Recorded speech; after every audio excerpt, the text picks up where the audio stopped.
الذین ينفقون اموالهم باللیل والنہار سرا وعلانیہ۔ اب آپ دیکھیے کہ سوال یہ پیدا ہوتا ہے کہ مانگنے والے کو کہا تم مانگو نہیں، تو پھر اس کی ضرورت کیسے پوری ہو؟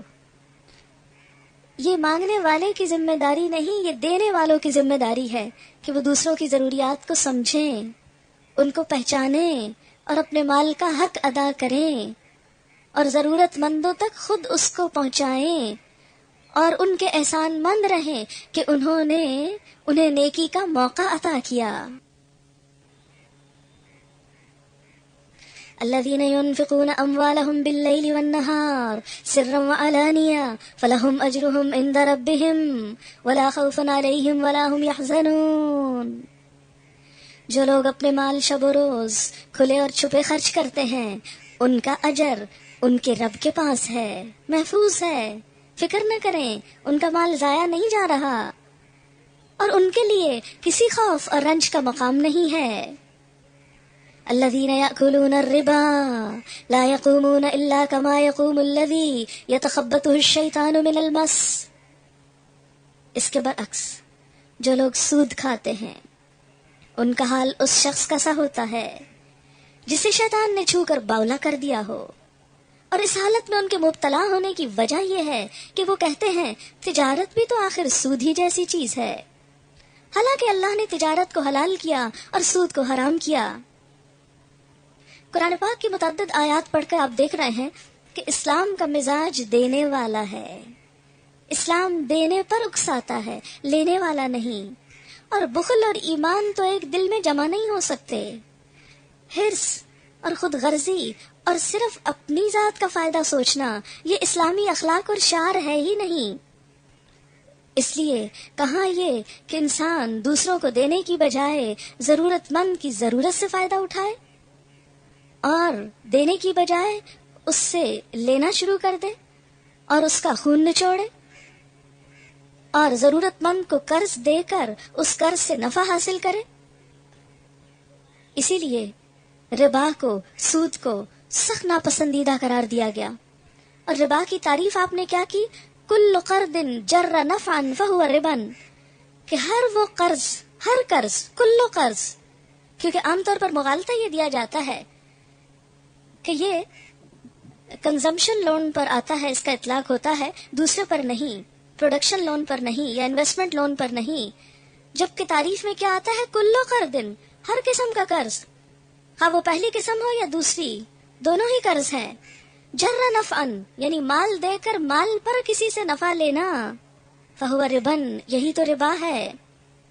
جو لوگ سود کھاتے ہیں ان کا حال اس شخص کا سا ہوتا ہے جسے شیطان نے چھو کے باولا کر دیا ہو، کیونکہ باولا شخص، جو شخص پاگل ہو جاتا ہے، وہ ایسی حرکتیں کرتا ہے کہ کسی کے دکھ، درد، تکلیف اور مصیبت کو محسوس نہ کرے، کسی کی بیماری اور کسی کی پریشانی اس کے دل میں کوئی درد پیدا نہ کرے۔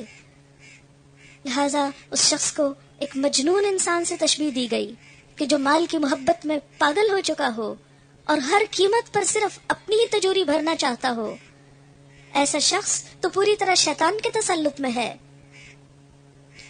اور اس حالت میں ان کے مبتلا ہونے کی وجہ یہ ہے کہ وہ کہتے ہیں تجارت بھی تو آخر سود ہی جیسی چیز ہے، یعنی تجارت اور سود کی ظاہری مماثلت کی وجہ سے وہ سود کو تجارت قرار دیتے ہیں اور اس طرح اسے حلال کر لیتے ہیں اپنے لیے، حالانکہ اللہ نے تجارت کو حلال کیا کیونکہ اس میں محنت بھی ہے، اس میں کوشش بھی ہے، وقت بھی ہے، رزق بھی ہے، لیکن اس کے برعکس سود میں تو صرف نفع ہی نفع ہے۔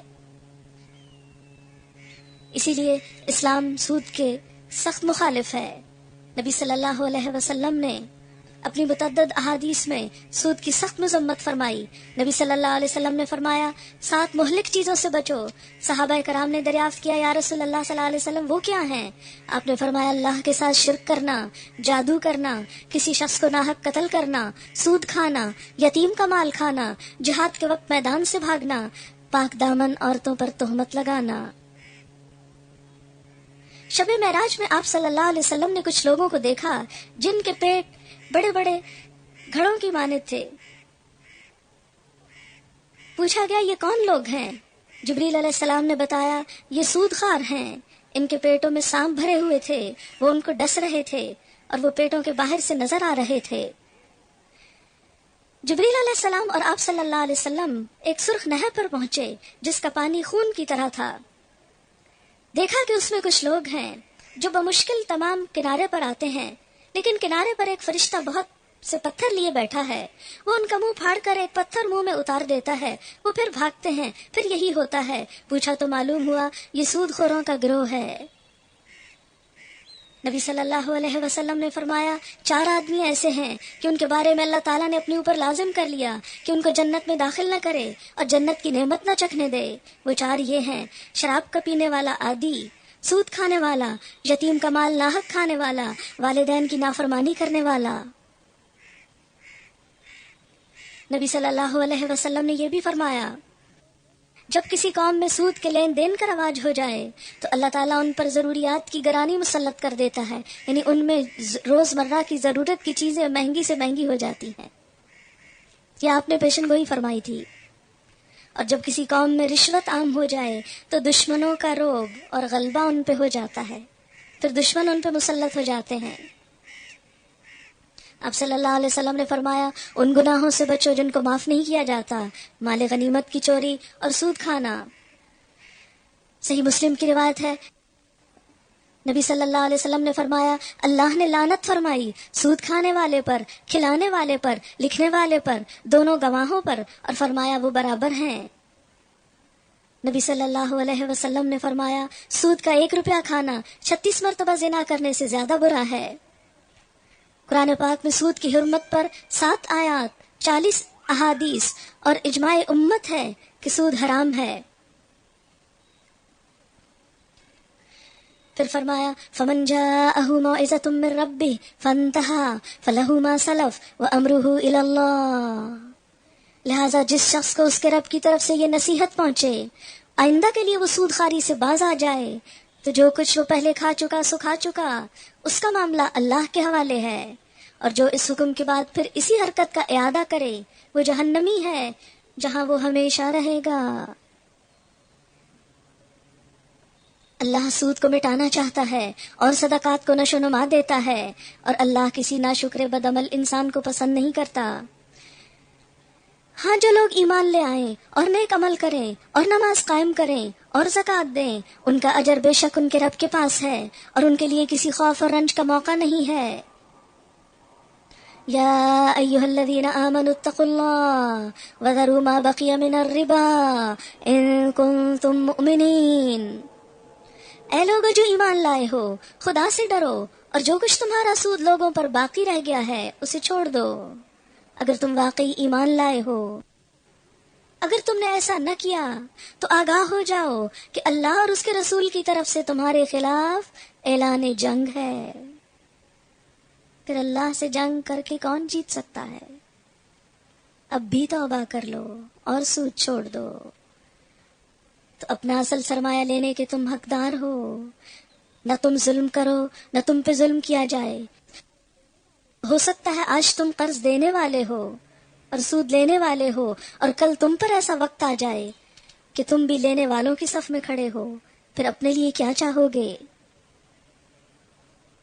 نہ تم ظلم کرو نہ تم پہ ظلم کیا جائے. تمہارا قرض دار تنگ دست ہو تو ہاتھ کھلنے تک اسے مہلت دو، اور جو صدقہ کرو تو یہ تمہارے لیے زیادہ بہتر ہے اگر تم سمجھو. اس دن کی رسوائی اور مصیبت سے بچو جب کہ تم اللہ کی طرف واپس ہوگے. وہاں ہر شخص کو اس کی کمائی ہوئی نیکی یا بدی کا پورا پورا بدلہ مل جائے گا اور کسی پر ظلم نہ ہوگا. جب بھی سود کی حرمت کے بارے میں آیات اور احادیث سنائی جاتی ہیں، لوگ وقتی طور پہ پریشان ہوتے ہیں. پھر اگلا سوال یہ ہوتا ہے کہ اب کریں کیا؟ تو الحمدللہ پاکستان میں بھی سود سے پاک بینکاری شروع ہو چکی ہے، اور اس سلسلے میں المیزان بینک جو ہے وہ ایسے مواقع فراہم کر رہا ہے. ان کا یہ بروشر اس وقت میرے پاس ہے، اور باہر ان کا سٹال بھی لگا ہوا ہے. جس کے بارے میں مزید تفصیلات معلوم کرنا چاہیں وہ بعد میں لے سکتے ہیں. یا ایھا الذین آمنوا اذا تداینتم بدین الی اجل مسمى فاکتبوہ. اے لوگو جو ایمان لائے ہو، جب کسی مقرر مدت کے لیے تم آپس میں قرض کا لین دین کرو تو اسے لکھ لیا کرو. فریقین کے درمیان انصاف کے ساتھ ایک شخص دستاویز تحریر کرے جسے اللہ نے لکھنے پڑھنے کی قابلیت بخشی ہو. اسے لکھنے سے انکار نہ کرنا چاہیے. وہ لکھے اور املا وہ لکھے اور املا وہ شخص کرائے جس پر حق آتا ہو، یعنی قرض لینے والا۔ اور اسے اللہ اپنے رب سے ڈرنا چاہیے کہ جو معاملہ طے ہو اس میں کوئی کمی بیشی نہ کرے، لیکن اگر قرض لینے والا خود نادان یا ضعیف ہو یا املا نہ کرا سکتا ہو تو اس کا ولی انصاف کے ساتھ املا کرائے۔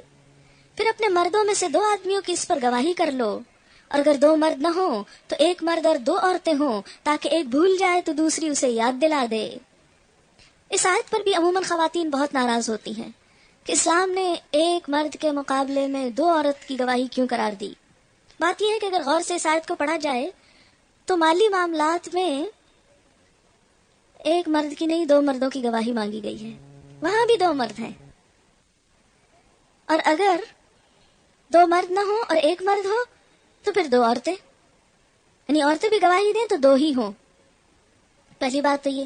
دوسری بات یہ ہے کہ گواہی دینا کوئی خوشگوار کام نہیں، ایک ذمہ داری ہے، ایک بوجھ ہے۔ یہ کسی حق کے ملنے سے محرومی نہیں کہ کوئی شخص ناراض ہو اس بات پر کہ مجھے گواہ کیوں نہیں بنایا جا رہا۔ اگر آپ کبھی بھی کسی گواہی کے لیے بلائے جائیں تو آپ کیا محسوس کرتے ہیں؟ بہت خوشی کہ شکر ہے مجھے بلایا کہ مصیبت آئی، کیونکہ جب آپ گواہی کسی کے حق یا خلاف دیتے ہیں تو کوئی نہ کوئی ناراض ہوتا ہے اس میں۔ یہ تو ایک مشکل کام ہے، لہذا کسی بھی بوجھ کو اٹھانے کے لیے اگر اللہ تعالیٰ نے سہولت پیدا کر دی کہ 1 نہیں 2 مل کر اٹھا لیں تو اس میں ناراضگی کی کون سی بات ہے؟ اور پھر آپ دیکھیے کہ یہ مالی معاملات ہیں جو بیشتر مردوں کا کام ہوتا ہے، کیونکہ کمانے کی ذمہ داری اللہ نے مرد پہ ڈالی ہے۔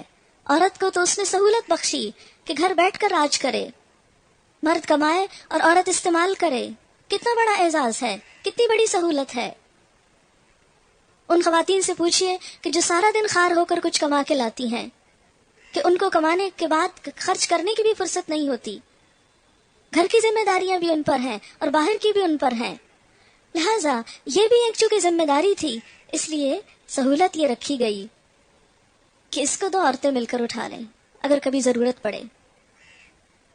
اور بعض معاملات ایسے ہیں جس میں مردوں کی گواہی ہے ہی نہیں، مثلا ولادت، نسب، رضاعت، یہ عورتوں کا فیلڈ ہے، اس میں عورتوں ہی کی گواہی لی جاتی ہے، مردوں کی لی بھی نہیں جاتی۔ تو اسلام نے عورت اور مرد کو ایک دوسرے کا بالکل آئیڈینٹیکل نہیں بنایا، فوٹو کاپی نہیں ہے ایک دوسرے کی، وہ دونوں کی الگ الگ شخصیت ہے، اور دونوں کا مقابلہ کرنا دونوں پہ ظلم کرنا ہے۔ دونوں ایک الگ الگ کلاس ہیں، مرد الگ چیز ہے، عورت الگ چیز ہے، دونوں کو آپ برابر کیوں کر رہے ہیں؟ عورت اپنے فیلڈ میں مہارت حاصل کر کے آگے جا سکتی ہے، ترقی کر سکتی، اور مرد اپنے میں، دونوں کی اپنی جسمانی صلاحیتیں ہیں، قوتیں ہیں، کام ہے، طریقہ کار ہے، ذمہ داریاں مختلف ہیں، لہذا اگر دونوں کو مثلاً ایک گاڑی کے دونوں پہیے ایک طرف لگا دیں تو گاڑی کیسے صحیح چلے گی؟ دونوں پہیے اپنی اپنی جگہ ہوں گے تو گاڑی صحیح طور پر چل سکے گی۔ اس لیے اسلام نے دونوں کو جہاں ذمہ داریاں الگ دیں، دونوں کے جہاں احکامات دونوں کے بارے میں ان کی جہاں پر شخصیت یعنی نسوانیت، خاص طور پر عورتوں کی نسوانیت کا معاملہ ہے تو ان کی ذمہ داریاں اور ان کے احکام بھی فرق کر دیے۔ مردوں کے لیے 5 وقت مسجد میں جانا فرض قرار دیا گیا، لیکن عورت پر یہ ذمہ داری نہیں ڈالی گئی۔ مردوں پہ جمعے کی نماز لازم ہے، عورت کے لیے ضروری نہیں۔ مردوں پر جہاد فرض کیا گیا، عورت کے لیے تلوار اٹھانے کی ضرورت نہیں۔ تو اس لیے کبھی بھی دونوں کو ایک ترازو میں رکھ کے تول کر یہ نہ کہیں کہ یہ اس کا وزن زیادہ اور اس کا کم ہے۔ انسان ہونے کے ناطے دونوں کی عزت برابر ہے، عمل صالح میں دونوں کے احکام برابر ہیں۔ جنت کے درجات میں جو بھی نیک عمل کرے وہ اپنے عمل کے مطابق بلند درجہ پائے گا، یہ نہیں دیکھا جائے گا کہ یہ عورت ہے یا یہ مرد ہے۔